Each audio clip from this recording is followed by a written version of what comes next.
नवरात्रि के पहले दिन माँ दुर्गा के पहले स्वरूप माँ शैलपुत्री की पूजा होती है, जो चंद्रमा का प्रतीक है। माँ शैलपुत्री की पूजा करने से सभी बुरे प्रभाव और शगुन दूर होते हैं। इस दिन भक्तों को पीले रंग के कपड़े पहनने चाहिए। शैलपुत्री देवी दुर्गा के 9 रूप में पहले स्वरूप में जानी जाती है। यही नव दुर्गाओं में प्रथम दुर्गा हैं। पर्वतराज हिमालय के घर पुत्री रूप में उत्पन्न होने के कारण इनका नाम शैलपुत्री पड़ा। नवरात्र पूजन में प्रथम दिवस इन्हीं की पूजा और उपासना की जाती है। इस प्रथम दिन की उपासना में योगी अपने मन को मूलाधार चक्र में स्थित करते हैं। यहीं से उनकी योग साधना का प्रारंभ होता है। एक बार प्रजापति दक्ष ने एक बहुत बड़ा यज्ञ किया।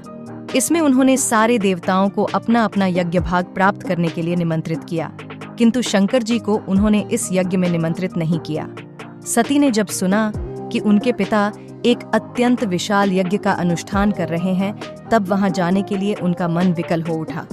अपनी यह इच्छा उन्होंने शंकर जी को बताई।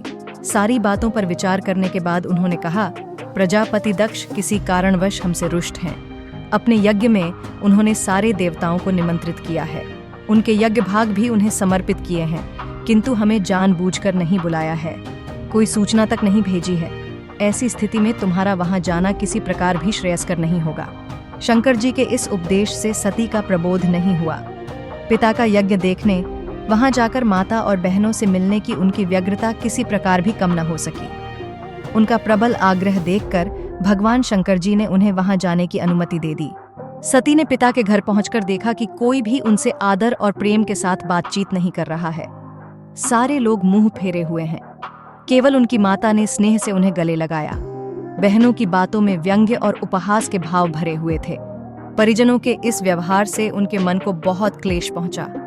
उन्होंने यह भी देखा कि वहां चतुर्दिक भगवान शंकर जी के प्रति तिरस्कार का भाव भरा हुआ है।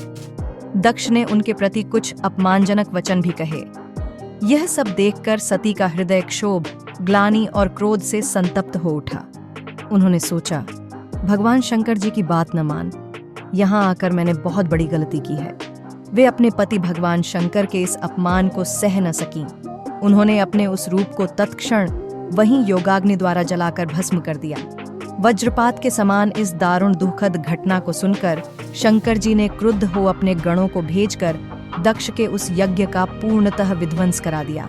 सती ने योगाग्नि द्वारा अपने शरीर को भस्म कर अगले जन्म में शैलराज हिमालय की पुत्री के रूप में जन्म लिया। इस बार वे शैलपुत्री नाम से विख्यात हो रही। पार्वती, हेमवती भी उन्हीं के नाम हैं। उपनिषद की एक कथा के अनुसार इन्हीं ने हेमवती स्वरूप से देवताओं का गर्व भंजन किया था। शैलपुत्री देवी का विवाह भी शंकर जी से ही हुआ। पूर्व जन्म की भांति इस जन्म में भी वे शिवजी की ही अर्धांगिनी बनी। नव दुर्गाओं में प्रथम शैलपुत्री दुर्गा का महत्व और शक्तियां अनंत हैं।